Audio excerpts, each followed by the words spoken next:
Good morning.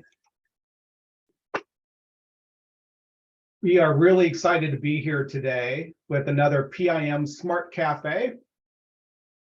Today is really an exciting event because it's a long time coming, and it's a great opportunity for people to hear some things that we've been saying about the issues of diversity for well over a year now.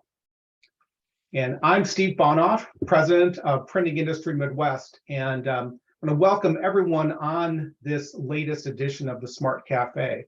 We really do have an exciting program today. I want to thank all of the participants who have made this possible to this point. First and foremost, members of the panel here today, along with many other companies and many participants, have participated in a coalition that got together some time ago to address the issues of diversity, equity, and inclusion in our businesses. This is obviously close to the heart of our city and our state and our region. And so there was passion about this issue, and that passion has really actually been channeled into action. And so I think everyone who has been associated with should be proud of that fact, proud of their efforts. And because they're effective in their jobs and in their industry, that passion is actually translated into real results. And so we're going to be talking about that here today. So I want to thank the members of that coalition for their support and their hard work of really wrestling this issue to the ground and then mapping a strategy to make it happen. And then I want to also thank our staff leaders, Chris Davis and Sadie Johnson, for their equal passion in making this a real program that people could understand, articulate, get behind. And it doesn't happen without both of those equations. So thank you both, Chris and Sadie, for your passionate leadership of this program. So just a couple housekeeping items as we get underway. If you haven't been on a Smart Cafe before, this is not a traditional Zoom meeting, it's a Zoom webinar. And so we do have a Q&A function you'll find at the bottom of your screen. It says Q&A. There also is a chat box right next to that. If you have a technical problem, an audio issue, chat it in. Click chat and just send that to the staff. We'll be monitoring that. If you have a question that you'd like to pose to the panelists or the staff, use the Q&A function at the bottom, and then we can answer that real time or when the time is right. Also, everyone is muted as an attendee automatically, but we do want to make this a lively discussion. And so when you would like to be heard, if you want to, of course, pose your question, you can use the Q&A function or simply raise your hand. And that bottom of the screen, it says reactions. Reactions is your opportunity to click raise my hand, and then we will unmute you to have you join the discussion. One housekeeping item I just wanted to make sure is that, again, not only is this program groundbreaking within the print industry, it's groundbreaking for associations in general.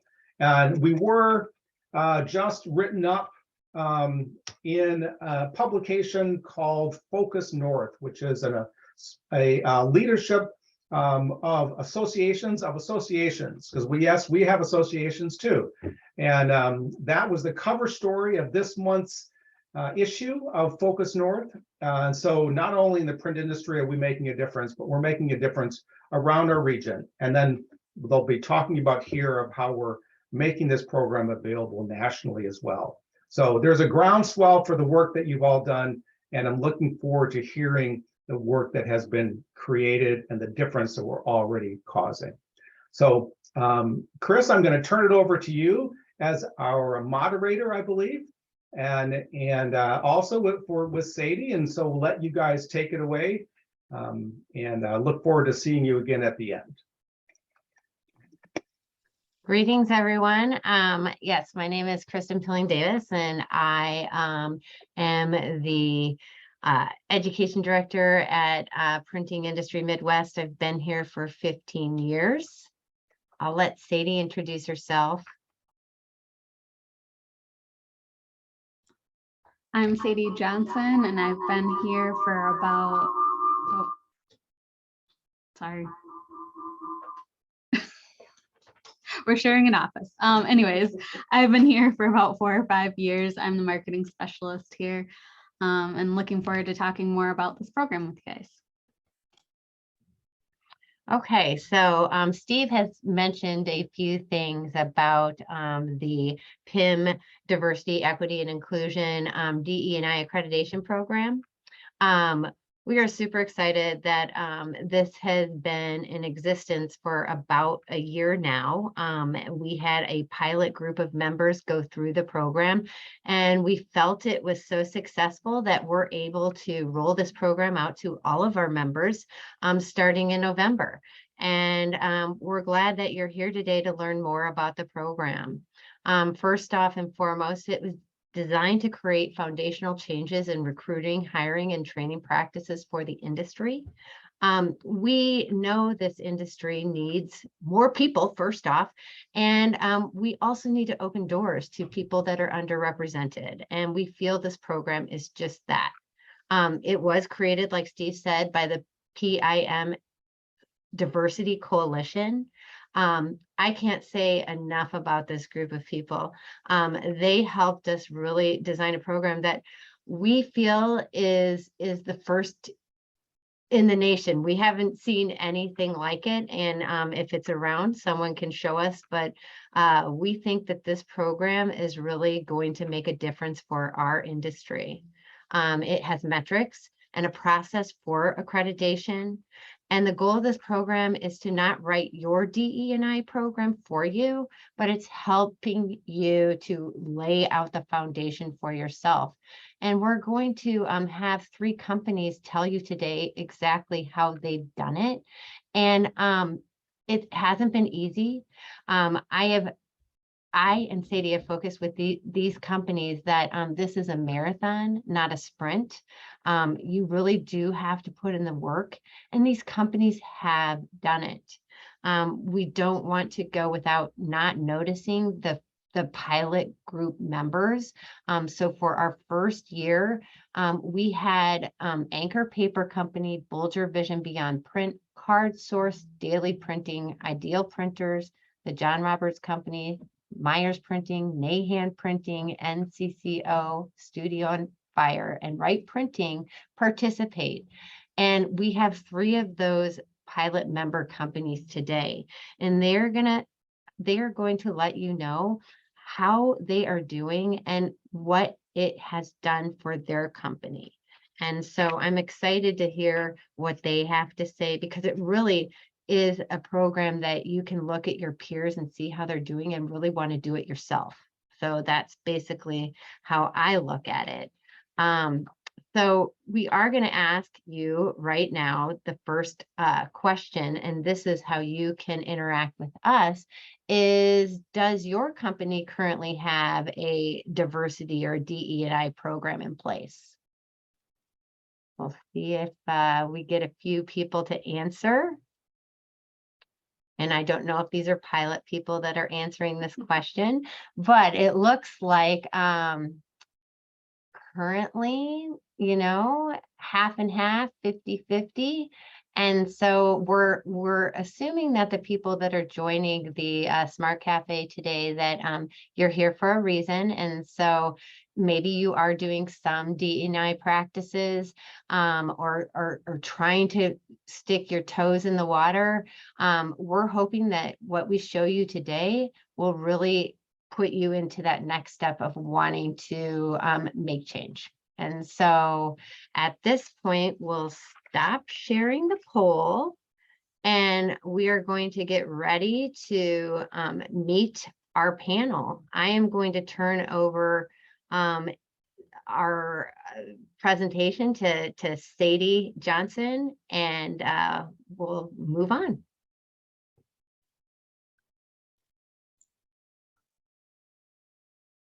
Okay, so first we'd like to welcome Dana Bloyer from NCCO, Christina Cooley, also from NCCO, then Tiffany Milbrandt from CARDSource. Chris, can you advance the slide? Oh, sorry. And then Elena Taylor from Nahan. These lovely ladies will answer some questions that we have about the program so you guys can learn about how their journey in this pilot program has gone. So the first question is, why did your company participate in the pilot program? And Dana, I'll let you start. Sure. Good morning. So our participation at NCCO branches from our involvement in the coalition that Chris was mentioning. The president of NCCO, Ben Olk, was part of the initial team that developed the pilot program. His role was transferred to me about 2 years ago. But I want to stress the importance of commitment from the top, because you must have the backing and active involvement of your company's leadership in order to have success. At NCCO, our leadership is naturally passionate about diversity and inclusion. Our first core value for the company is respect for the individual. So we respect everyone with whom we're connected and value the characteristics that make them unique. And the purpose of the coalition's efforts align with our first core value. And we also had the desire to formalize our DE&I efforts, but didn't know where to begin. So we needed a roadmap that could help guide us, being intentional in our efforts, moving towards impact. That's what drove us to enroll in the pilot program through PIM. Perfect, thank you. And now Tiffany, same question. Yes, I'm actually going to reiterate a couple of the things that Dana mentioned. Again, having support from the leadership team is instrumental in getting any program up and off the ground. CARDSource, one of our leading positive mantras is that we want to make a difference in the lives of our stakeholders, both personally and professionally. And in doing so, we want to make sure that their needs, their desires, their hopes for an employment place are being met. And things change. You don't know what you don't know. And that was something that really caught CARDSource's attention, was when this program set out the roadmap, it set a guideline for us to follow along, find the things that maybe we were lacking a little bit in, also pat ourselves on the back with the things that we were already doing really well, and to strengthen both of those categories for the betterment of all of our team members as well as our customers in the marketplace. Great, thank you. And last but not least, Elena. Hello. So Aaron Weeks was part of the coalition too with PIM. He's the VP of IT here at Nahan. So we're fortunate enough to have somebody that was already kind of part of pushing this at the higher level and bringing that to Nahan. Our leaders, our CEO was definitely very passionate about this as well. And so of course, like you both said, it was instrumental of getting this kind of jumping into the pilot program feet first. So we really at Nahan believe our people and culture make the difference for our customers, for our communities, and for our workplace. Every employee offers a unique set of ideas, beliefs, and skills shaped by their heritage, background, and culture. We consider this diversity to be our most important resource, helping us connect people and making businesses succeed. As a result, we take a collective responsibility to create an environment where colleagues feel included, respected, and comfortable bringing their whole self to work. This program offers us not only a framework to help guide us towards this goal, but also connects us to other organizations who have the same values around their employees, their workplace culture, and communities. Great, thank you. Now the next question. Explain your first year in the program. What were your company's wins and setbacks? Where are you at in the journey currently? And we'll start with NCCO. Sure. So In terms of wins, we were awarded our first star, Star 1, under the program for our commitment to establishing DE&I efforts at NCCO. So this also propelled us into working on Star 2, which is considered or classified as AIM. Star 2 builds upon the foundation built under Star 1, as well as requires us to internally audit our complaint process, explore affirmative action and metrics, conduct a pay equity evaluation, examine diversity within our supply chain. It pushes us to set measurable goals. And then another win for us during our first year was that we enhanced our company partnerships and created a new partnership with the Wilder Foundation, which is local to our community. The Wilder has a mission to create lasting positive change. So we actually internally transferred our community involvement and charity initiatives to our Spirit Squad, which is a volunteer group of employees here at NCCO that bring energy and support and motivate other staff to get involved in community initiatives. Christina, you've got a couple other wins to share. Yes. Another win that we've considered is this program has created a desire to be more intentional. So it's creating greater awareness in all we do, whether it's through professional development, our vendor relationships, celebrations, the language we use, just a few to name. Our DE&I committee members have genuinely embraced this journey of growth as well. So there's a true desire here to really understand where we need to improve our efforts to create a more diverse, inclusive, and equitable culture. And then over this past year, we've been able to bring on 30 new members to the NCCO family, and we've really seen our culture continue to diversify through these perspectives, experiences, and backgrounds of our newest colleagues.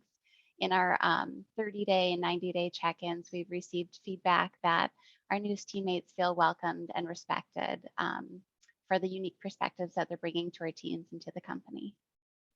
Yep.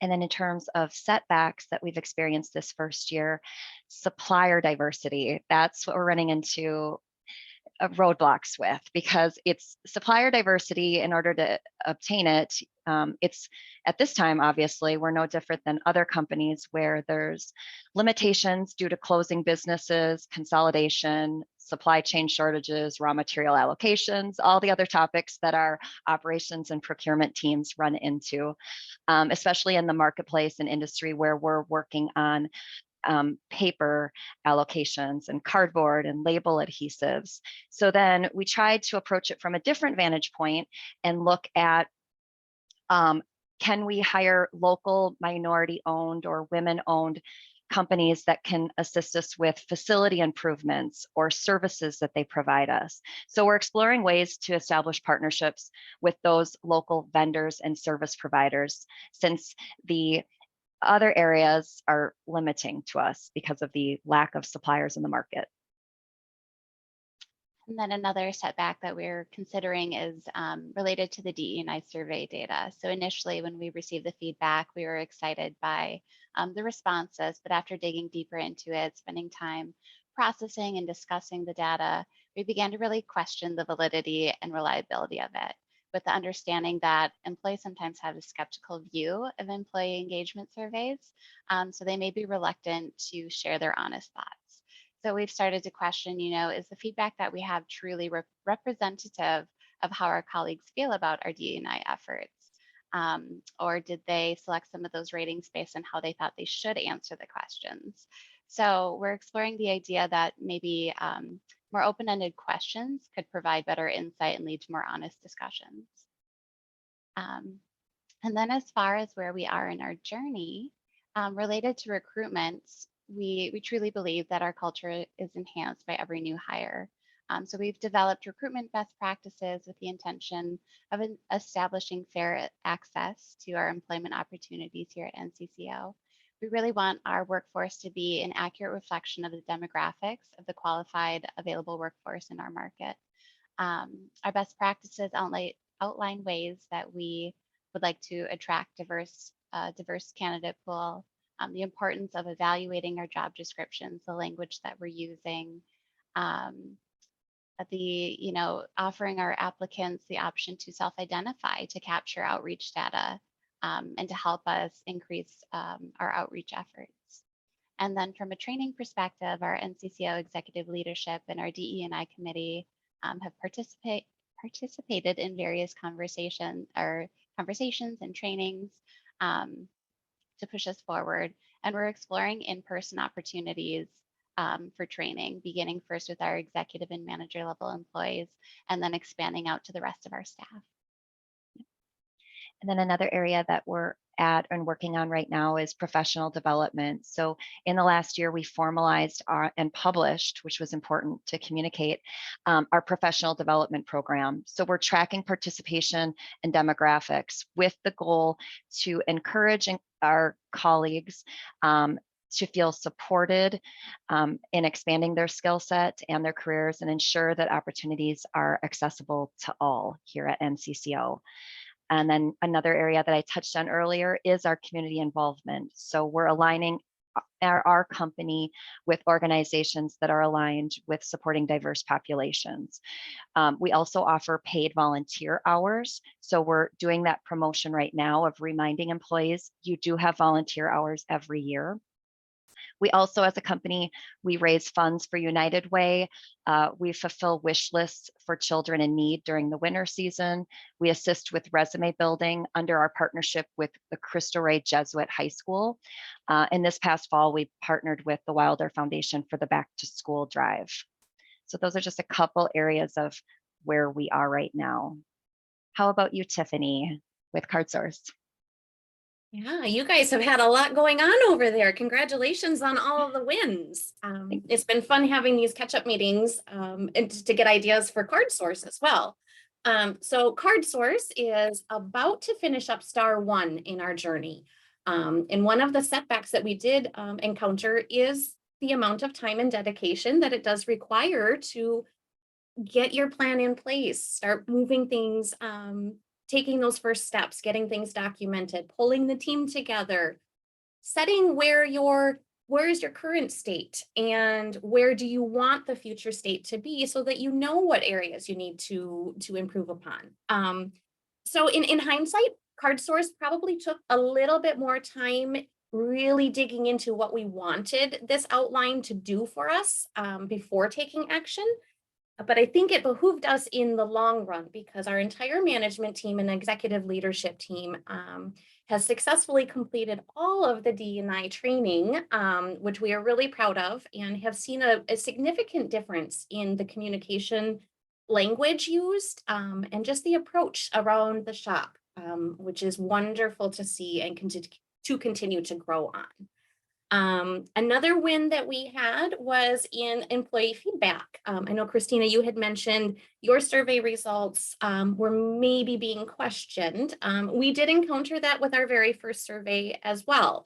We did choose to do a secondary survey that kind of looped into some of our other internal initiatives. And we wrapped that DE&I language and those prompt questions in there with kind of a free form answer section. And we were very happy with the results. We had a 100% employee completion rate on the survey, which had never happened before.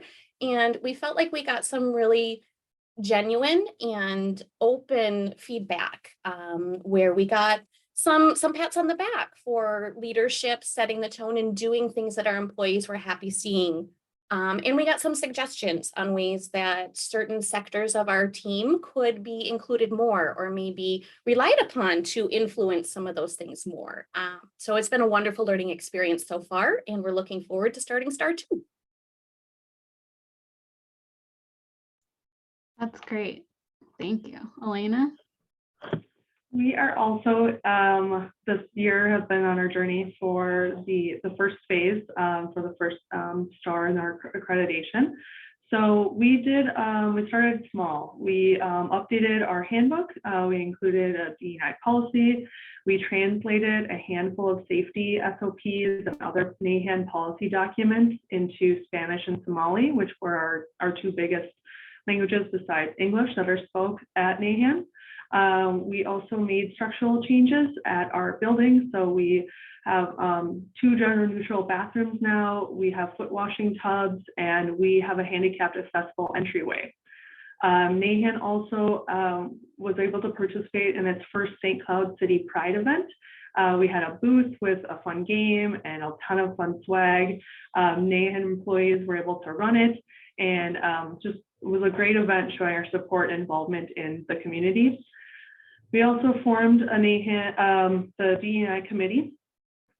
This includes out of luck, all levels of business across all levels from the business across different departments, and inclusive of all ages and genders. We didn't even, it was all voluntary, so we just kind of got lucky where everything was split half and half for genders and different departments. Our setbacks was the survey. So we did complete the employee survey across the organization. We had a much lower turnout on the survey than desired, and it was mostly due to timing. It was right on the heels of another all-employee survey that we did. And so employees weren't as active in completing that one like they were the first one. We only had about a quarter of our employees fill it out. So the results are a little skewed because of that. And we're not getting everyone's feedback. So the quantitative data, we got all 4 out of 5. So it's positive, but it's not very helpful. We were able to extract some useful qualitative data, and like I think it was Christina or Dana mentioned, it would be nice to have more open-ended questions, because that last question really brought out more useful information that we're able to see themes on across the business, rather than just the 1 through 5 quantitative data questions.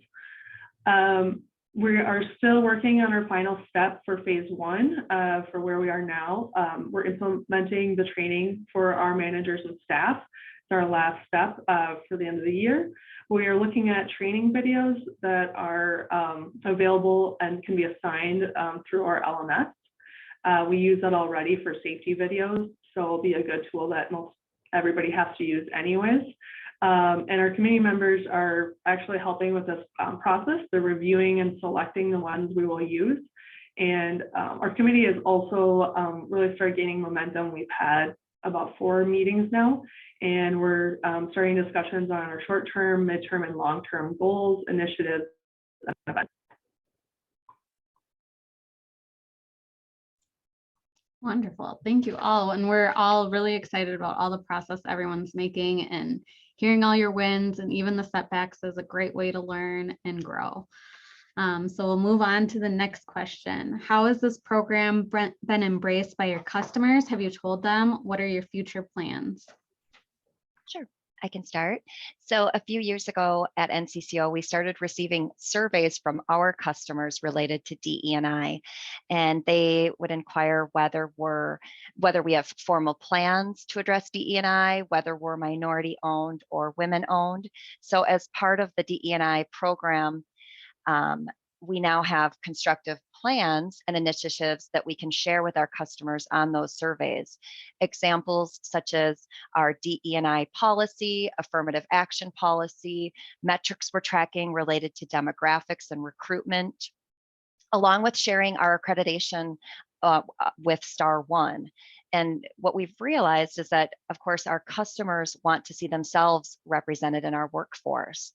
Our president, Ben Oak, he's also looking to formalize our corporate responsibility statement, which includes DE&I. So this will be available for our customer base as well as our staff and potential hires. And on that note, we do consider our potential hires and our colleagues to be customers, as HR professionals. So looking at the candidates that we're reaching out to, we have our inclusion statement posted on our job openings. Our recruitment partners are aware that DEI is at the forefront of our initiatives. Candidates often inquire about our DE&I efforts. They want to be a part of an organization that respects and has equitable opportunities for all backgrounds, a place that offers a sense of belonging, where they can, their unique characteristics and values will be celebrated. So we're really trying to put a greater influence on that. And then as far as our future plans, we've outlined an affirmative action plan for the next 12 months that includes conducting self-analysis, setting priorities, developing strategies, and taking action. So in this current quarter, we are conducting our self-analysis and evaluating our current diversity within our current staff compared to the population available within our market. And then we're looking at our departments and seeing where we lack diversity and how we can better expand our recruitment efforts when those roles open. Our goal is to publish this data so that we can measure it and revisit it for progress. We're also, after our initial audit of pay equity, we're going to address any gaps with our compensation committee internally. Also, in terms of training, we want to focus on cultural competency training for our committee members, as well as our executives and managers.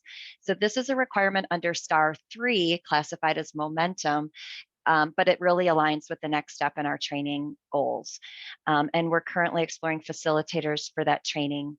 And then lastly, about the survey, we're going to launch our internal survey once again and review the data. So Tiffany, I'd love to see that second survey that you did that you had good results with.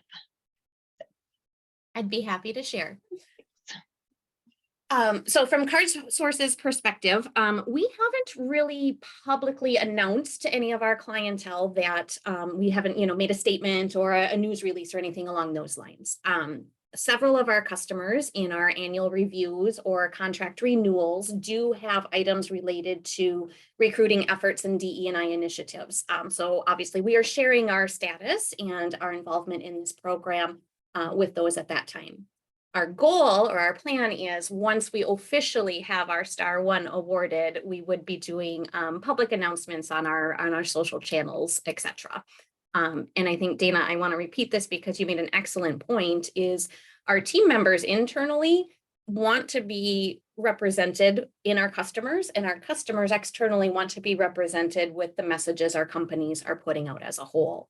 And so as we continue this process, I think it's really wonderful that everyone is willing to share and say what's working and what isn't working. So that's part of our future plan here at CARDSource, is to continue remaining involved in these types of forums. So when we run across something in this next STAR that maybe isn't flowing really easily for us, we can rely on some of these other program members and likewise. So yeah, that's where we're at now and what we're planning on doing moving forward.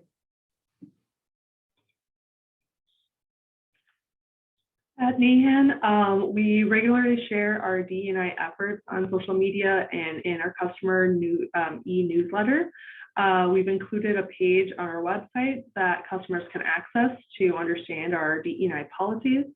And for some customers, we have included details about our DE&I committee and its initiatives in our annual business updates and or in our RFP responses. We plan to continue to promote our efforts and advancements with our DE&I initiative and certification across all these channels. As we look forward, we're gaining momentum in our committee, and it's just really providing a lot of hope and enthusiasm around our journey following the PIM accreditation structure. We're gaining more momentum with all of our different activities and our structural changes and different small little policies that will actually make a much greater impact. And we're just enhancing our business then internally and externally with these initiatives.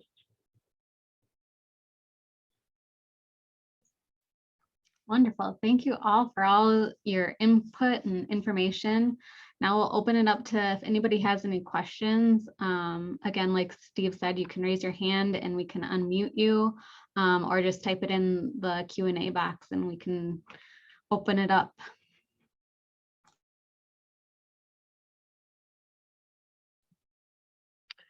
I'll step in here also, just to reiterate, if you don't have questions, we can definitely move on, or if you're thinking about questions and if you want to ask them later, you can always send them to Sadie and myself at the diversity@pimw.org.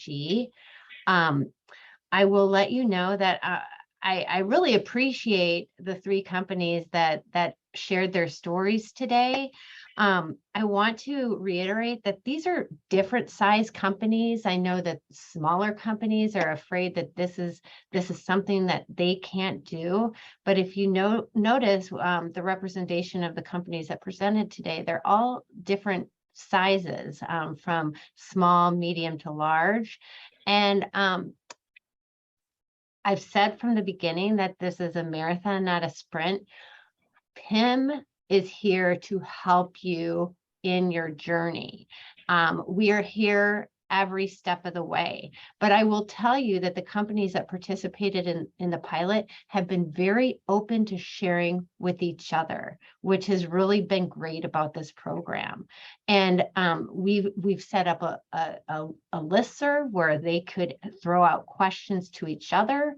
We also have quarterly webinars or meets where anyone from the program can get on the call with us in a Zoom to sort of throw out questions to each other. And we've seen each company kind of gather information from each. Oh yeah, that works. Oh, that works for us. Or we're having a hard time here. And they're helping. And this is, I can't say enough how if the print industry wants to make change, we're doing it here. We have done it in the pilot for the last year, and I can't say enough how proud I am of the people that spoke here today, that they're just working hard at making a difference and opening those doors. And we know that it's going to take time, but we're looking forward to more companies wanting to be involved. We don't see any questions. I don't see any questions. So we do have one. Oh, One just came in. okay. Where can we find more information about the program itself? Okay, well, we're moving right to that. So we're going to let you know that our enrollment period is starting. It will open next Tuesday, November 1st, and it will be open for the month.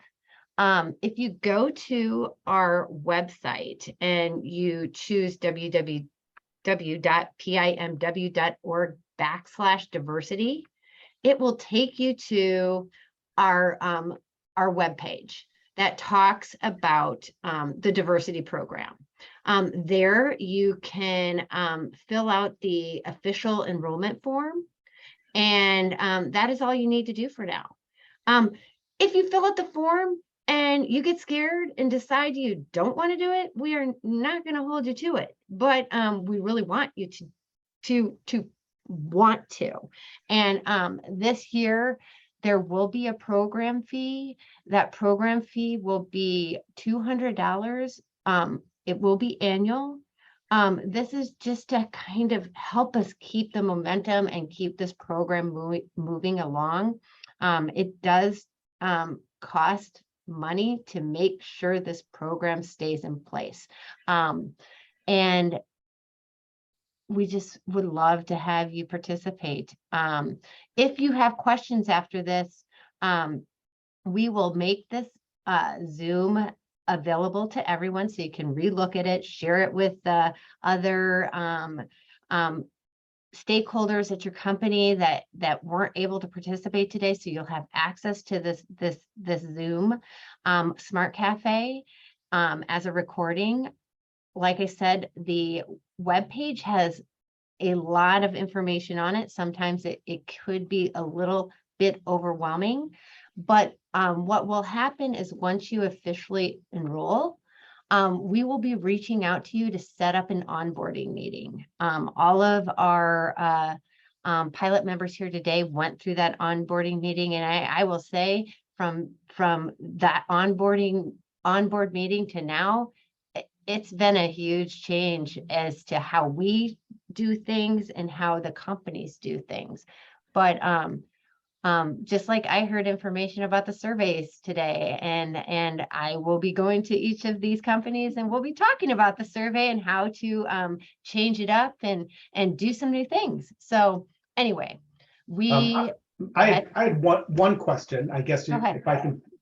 So because we've got a lot of companies on here today who are evaluating this, and that first step to really actually get off the stick, maybe Dana, do you have like, what's that first thing that you think is just going to get someone off that stick? Is it the survey? Is it the committee? What is it going to be? It's the committee. And I know we've talked to other companies that were in the pilot program where it was one person trying to launch all the efforts under star one. And one of the, to-do items is to build your committee. If you do that first, you've got the support of others. And the pilot program or the coalition program really outlines, which specific positions and roles should be part of your committee, your purchasing department. We found helpful our marketing department, but because then they work with Sadie on the publicity of star one once it's obtained. But I think when you first start your committee, because then you gather momentum to have, and it holds you accountable, because we meet on a basis of every 5 to 6 weeks. Seems soon enough, far enough apart, etc. But you keep a momentum and you keep your meeting minutes, and it holds you accountable. So that's the first step. Don't try to do it alone at all, because it's overwhelming. Tiffany, did you find that to be true for your organization, the committee? Very much so. We did start with creating the committee, and thankfully had everybody volunteer and be really engaged and excited to kind of see what this process and what this program was all about. So that was a huge help, because you have a support system, you can delegate, you can share, you can accountability check. So for your organization, since similar to Dana, where you got the committee together, what was the first initiative that you talked about as a committee to move you forward? It's kind of like, what was the second thing that you did that the committee was able to move it forward? Yeah, well, we had to take a current state evaluation. What's this DE&I stuff? What does that mean? I mean, we have women that work here, so we're equitable, right? It's getting everybody on that same language understanding, getting terms agreed upon so that you have a current state open eye view of what your organization has or maybe is lacking in. When you can open your eyes together as a group and really see those same things when you're following this charted course, it aligns you as a group to really target those hot button items and to be able to get conversation and action out of them much quicker. Yeah. Thank you, Tiffany. I guess one question for Elena is that when I'm out talking to companies sometimes, while people, of course, say, look, we want to be diverse, well, what they often say is, we are diverse. Why are we having to tackle this issue? Is that something that you have had to address? Have people have said that? And if so, kind of how do you address that when people say, hey, we are diverse? Why are we addressing this issue? Yeah, that we received some of that feedback in our surveys, where it was a common theme was either we love that we're doing DE&I initiatives, this is great, or what is DE&I and why are we doing it, and why are we not just focusing on whether you're a hard worker or not? Why do we have to go into these details? So as a committee, we're kind of discussing and talking about those. They haven't been addressed individually with employees. I mean, when we're in conversations, we're definitely promoting the policy, the DE&I policy that we have of inclusion and equity and diversity, and talking with our managers, just sharing how important it is of I think, like I said earlier, about enhancing our business and really learning from each other just creates a much better environment and enhances our business all together. And so I think because we haven't gone to our trainings yet, I feel like that will really help us promote those ideas and get to those questions a lot better. And just to make a note, we actually started the committee at the end. Okay. So we did opposite. And I will tell you, it is hard as the one person kind of doing the show right away. I'm the one that was putting out the survey and doing all the collection, and then putting in some structural changes that were ideas, though, from employees and asks from employees. So we were able to just it was easy for me to just implement them right away rather than wait for a committee. But I would say that I would go either, I would be open to going back and doing the committee first, because I feel like that support would have helped myself in promoting those ideas and having that backing from our employees and our leaders a lot more. I think that personally, I think that's a great point that you've made, because it kind of lets people know if they see a barrier that maybe senior leadership isn't all in already, and that leadership team might be more of a challenge. It doesn't mean that you can't actually begin the process, because maybe that process is the survey, is really what's that underpinning conversation that really is going on, and maybe it's a little bit different than what senior leadership might be thinking it is. So there is no one path, but clearly support preferred, clearly. So hopefully that's going to be the strategy for most companies. Great, thank you all. Any other questions? We have one more question for the attendees on the call. And it looks like for the most part, everyone was super interested, because we haven't lost anybody yet. So we have one more poll question, and that is, did your thoughts by participating in this webinar change throughout the webinar? Will you be planning on maybe joining?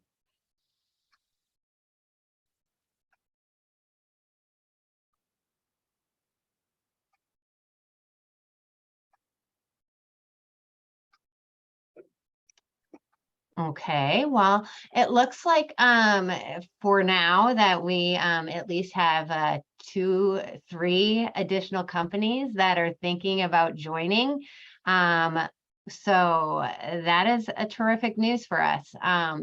We're just gonna grow this program 1, 2, 3, 4 companies at a time, and we look forward to hearing from you. So like we said, you can email the diversity@pimw.org, and either Sadie and I will get back to you. Go check out that page and look at the information, see if it's something that would work for your company, and we'll take it from there.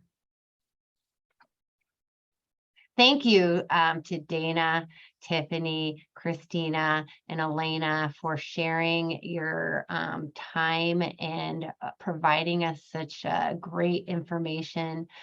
We really appreciate our pilot members, and I will say these 3 have really put in the work. So we appreciate that you were with us today, and I have thoroughly enjoyed working with your companies this last year. Likewise, Chris, thank you for all the support that PIM provides to all of our organizations. Before I let you go, I'm going to sneak in a quick statistic that I pulled up before this webinar. We are all looking for growth, right? And people to hire onto our teams and to continue to grow our organizations. Over a third, 32.35% of people in the job market will not even consider applying or interviewing at a company that does not have documented DE&I policies in place. I found that an interesting statistic that might help some companies determine that this is important. Thank you so much, Tiffany, for finding that statistic. And it is true. It is true. And we know that the younger generation is expecting this. So we need to make change, and this is the way to do it. We've provided something that we think is unique, and we will help you 100% of the way. So thank you for joining today. I don't know if Steve or Sadie have anything else that they would like to add. If not, we'll be sending out this recording hopefully by the end of the day, if not tomorrow. And we'll send you some links as well, so you can get started taking a look and planning on moving forward. Very good. Thank you all for attending. We'll see you on the next Smart Cafe. Thank you. Thank you all. Bye.